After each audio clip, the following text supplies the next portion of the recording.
लोकसभाয় বক্তব্য রাখছেন প্রধানমন্ত্রী। সরাসরি চলে যাব। और युद्ध से प्रभावित देशों के साथ भारत के व्यापक व्यापारिक रिश्ते हैं। जिस क्षेत्र में युद्ध हो रहा है वो दुनिया के दूसरे देशों के साथ हमारे व्यापार का भी एक महत्वपूर्ण रास्ता है। विशेष रूप से कच्चे तेल और गैस की हमारी जरूरतों का एक बड़ा हिस्सा यही क्षेत्र पूरा करता है। हमारे लिए ये रीजन एक और कारण से भी अहम है। लगभग 1 करोड़ भारतीय खाड़ी देशों में रहते हैं और वहां काम करते हैं। वहां समंदर में जो कमर्शियल शिप चलते हैं उनमें भारतीय क्रू मेंबर्स की संख्या भी बहुत अधिक है। ऐसे अलग अलग कारणों के चलते भारत की चिंताएं स्वाभाविक रूप से अधिक है। इसलिए ये आवश्यक है कि भारत की संसद से इस संकट को लेकर एक मत और एकजुट आवाज दुनिया में जाए।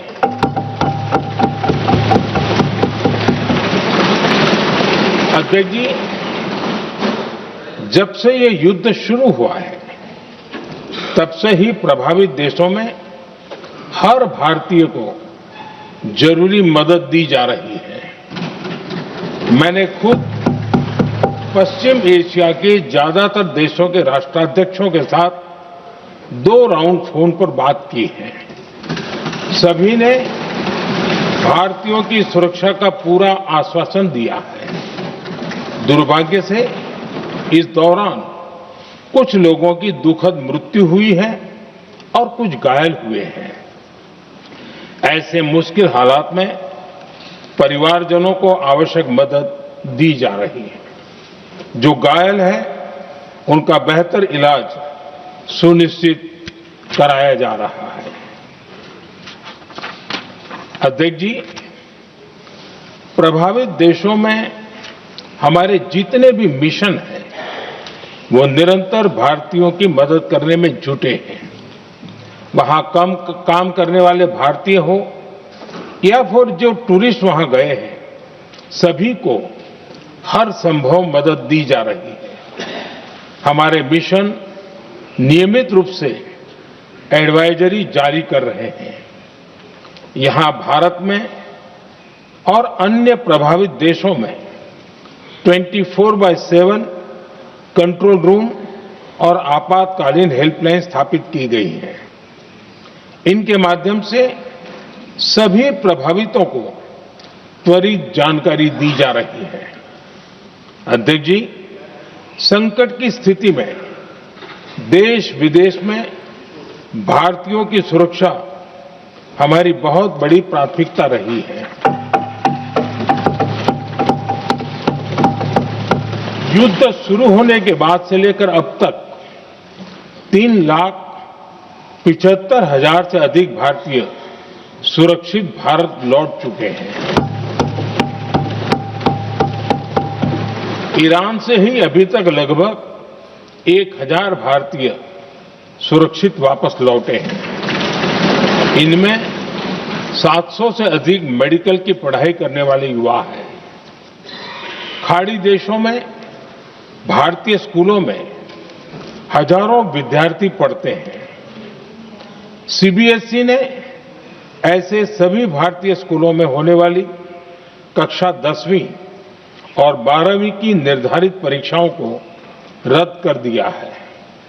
इन बच्चों की पढ़ाई निर्बाध चलती रहे, इसके लिए सीबीएसई उचित कदम उठा रही है।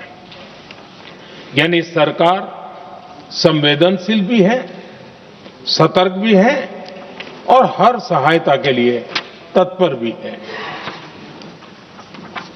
माननीय अध्यक्ष जी, भारत में बड़ी मात्रा में कच्चा तेल, गैस और फर्टिलाइजर जैसी अनेक जरूरी चीजें हॉर्मुज स्ट्रेट के रास्ते से आती है। युद्ध के बाद से ही हॉर्मुज स्ट्रेट में जहाजों का आना जाना बहुत चुनौतीपूर्ण हो गया है।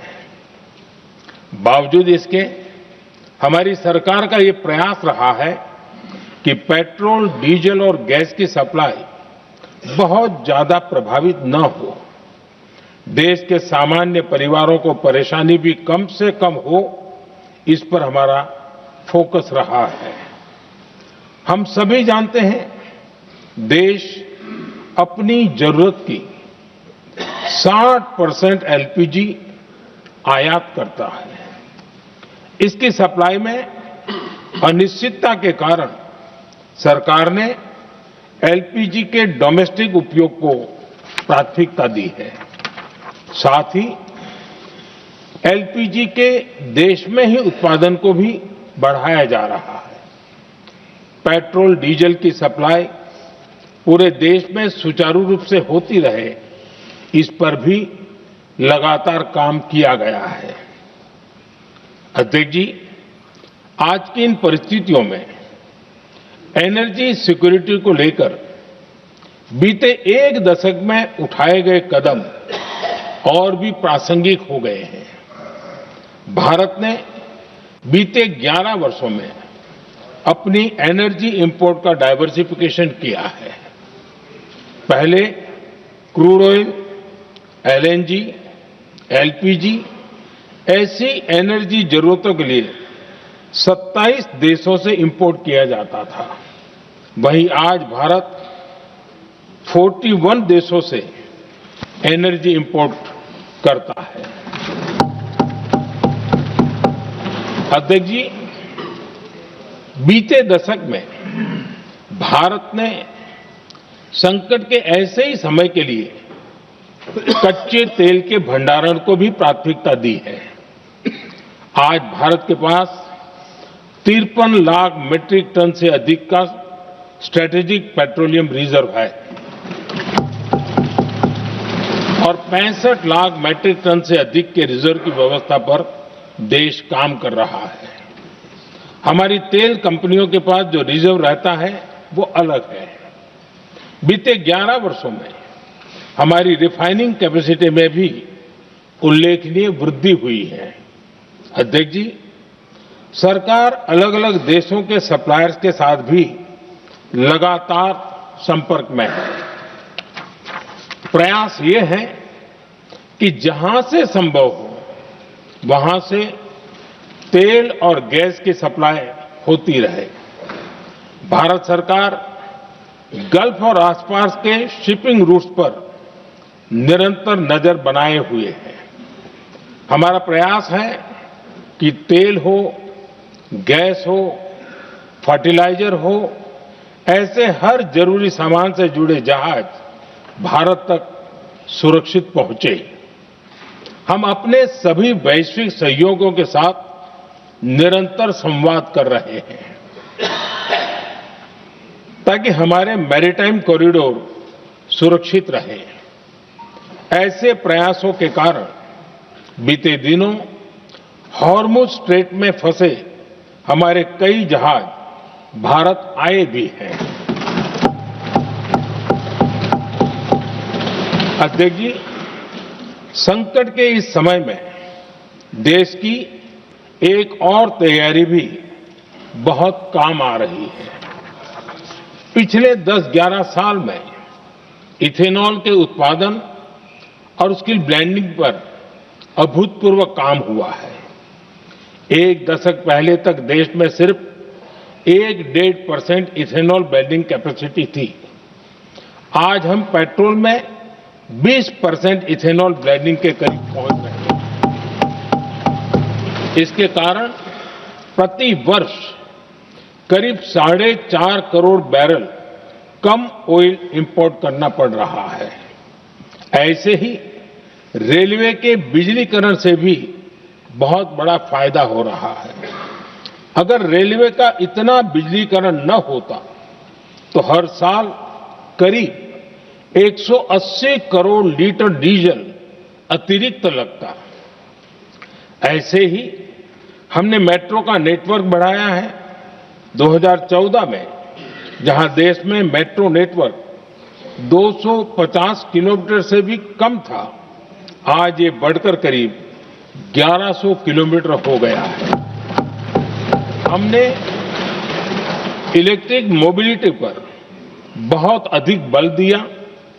केंद्र सरकार ने राज्यों को 15,000 इलेक्ट्रिक बसें चलाने के लिए दी है। आज जिस स्केल पर वैकल्पिक ईंधन पर काम हो रहा है, उससे भारत का भविष्य और सुरक्षित होगा।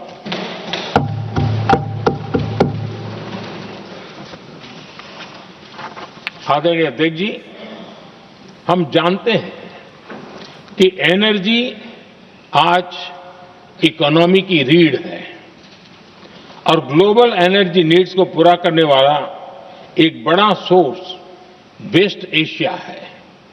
स्वाभाविक है कि दुनिया भर की अर्थव्यवस्था वर्तमान संकट से प्रभावित हो रही है और भारत पर इसका कम से कम दुष्प्रभाव हो, इसके लिए निरंतर प्रयास किए जा रहे हैं।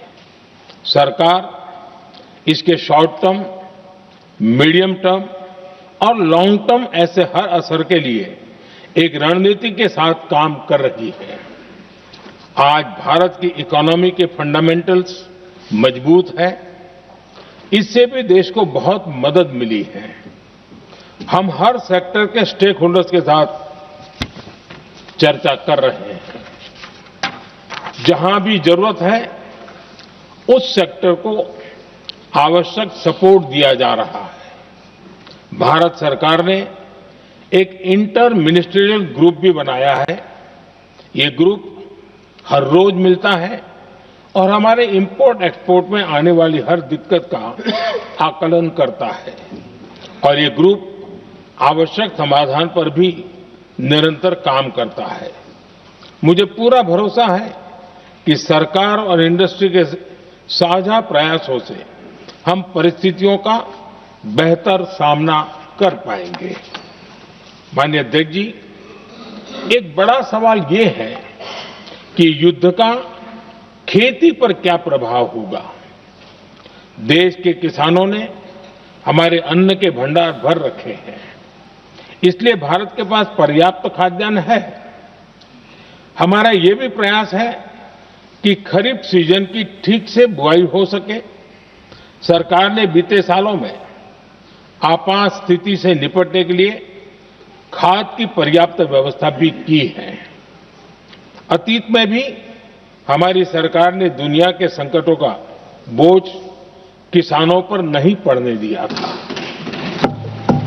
कोरोना और उस समय के उद्योग के दौरान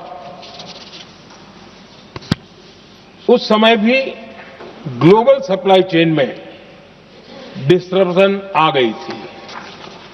दुनिया के बाजार में यूरिया की एक बोरी 3,000 रुपये तक पहुंच गई, लेकिन भारत के किसानों को वही बोरी 300 रुपये से भी कम कीमत में उपलब्ध कराई गई।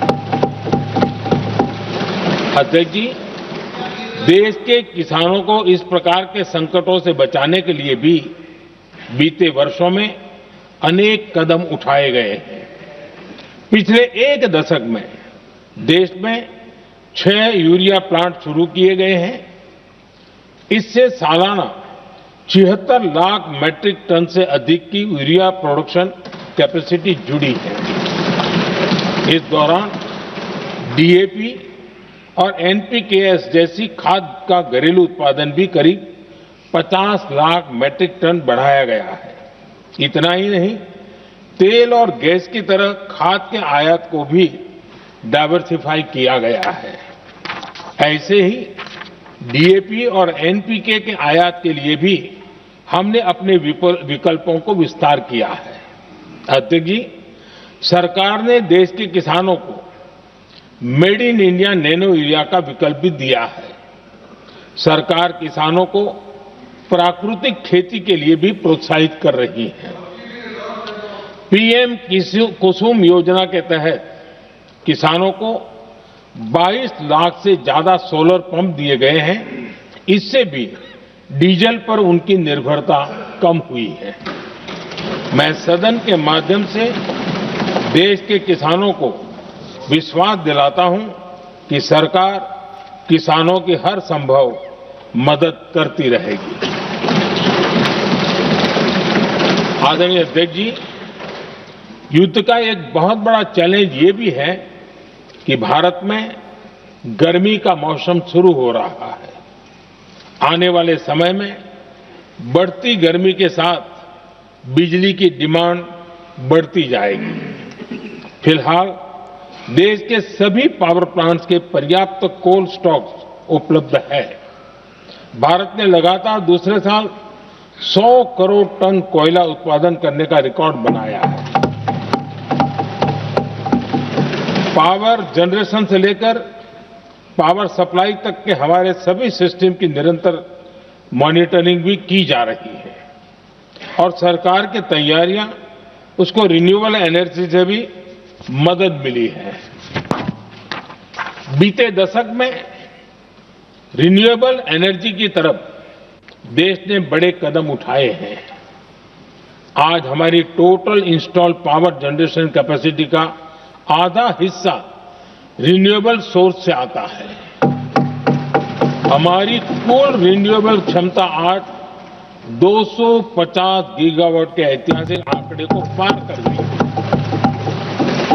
बीते 11 वर्षों में देश ने अपनी सोलर पावर कैपेसिटी करीब 3 गीगावाट से बढ़ाकर 140 गीगावाट तक पहुंचाई है।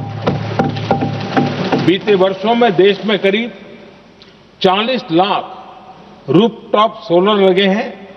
इसमें पीएम सूर्यघर मुफ्त बिजली योजना से भी लोगों को काफी मदद मिली है।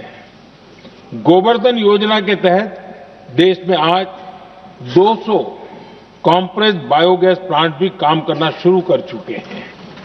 ये सारे प्रयास आज देश के बहुत काम आ रहे हैं। सरकार ने भविष्य की तैयारी और बढ़ाते हुए शांति एक्ट माध्यम से देश में न्यूक्लियर एनर्जी के उत्पादन को भी प्रोत्साहित किया है। कुछ ही दिन पहले small hydro power development scheme को भी हरी झंडी दी गई है, जिससे अगले 5 वर्षों में 1500 मेगावाट नई हाइड्रो पावर कैपेसिटी जोड़ी जाएगी। आदरणीय अध्यक्ष जी, जहां तक डिप्लोमेसी की बात है, भारत की भूमिका स्पष्ट है। शुरुआत से ही हमने इस संघर्ष को लेकर अपनी गहरी चिंता व्यक्त की है। मैंने स्वयं भी पश्चिम एशिया की सभी संबंधित नेताओं से बातचीत की है। मैंने सभी से तनाव को कम करने और इस संघर्ष को खत्म करने का आग्रह किया है। भारत ने नागरिकों, एनर्जी और ट्रांसपोर्ट से जुड़े इंफ्रास्ट्रक्चर पर हमलों का विरोध किया है। कमर्शियल जहाजों पर हमला और हॉर्मुज स्ट्रेट जैसे अंतर्राष्ट्रीय जलमार्ग में रुकावट अस्वीकार्य है। भारत डिप्लोमेसी के जरिए युद्ध के इस माहौल में भी भारतीय जहाजों के सुरक्षित आवागमन के लिए निरंतर प्रयास कर रहा है। अध्यक्ष महोदय, भारत हमेशा से ही मानवता के हित में और शांति के पक्ष में अपनी आवाज उठाता रहा है। मैं फिर कहूंगा कि बातचीत और कूटनीति ही इस समस्या का समाधान है। हमारे हर प्रयास तनाव को कम करने, इस संघर्ष को समाप्त करने के लिए है। इस युद्ध में किसी के भी जीवन पर संकट मानवता के हित में नहीं है। इसलिए भारत का प्रयास सभी पक्षों को जल्द से जल्द शांतिपूर्ण समाधान के लिए प्रोत्साहित करने का है। अध्यक्ष जी, जब ऐसे संकट आते हैं तो कुछ तत्व इसका गलत फायदा उठाने की कोशिश भी करते हैं।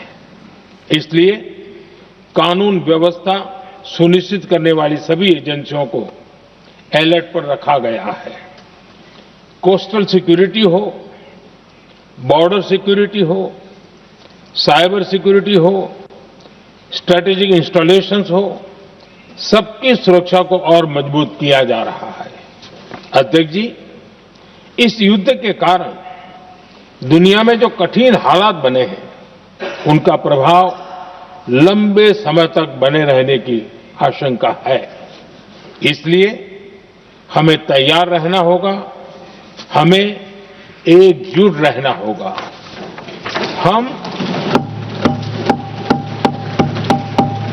हम कोरोना के समय भी एकजुटता से ऐसी चुनौतियों का सामना कर चुके हैं। अब हमें फिर से उसी तरह तैयार रहने की आवश्यकता है। धीरज के साथ, संयम के साथ, शांत मन से हमें हर चुनौती का मुकाबला करना है और यही हमारी पहचान है, यही हमारी ताकत है। और हां, हमें बहुत सावधान और सतर्क भी रहना है।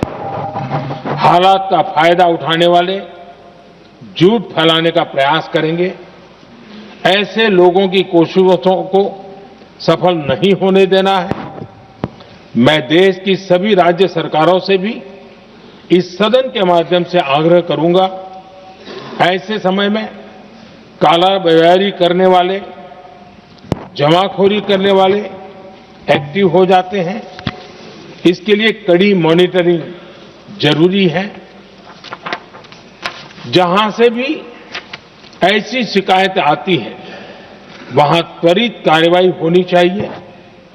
देश की हर सरकार और देश का हर नागरिक जब मिलकर चलेंगे तो हम हर चुनौती को चुनौती दे सकते हैं। इसी आग्रह के साथ मैं अपना वक्तव्य समाप्त करता हूं। बहुत बहुत धन्यवाद। एबीपी आनंद एगिए थाके एगिए राखे।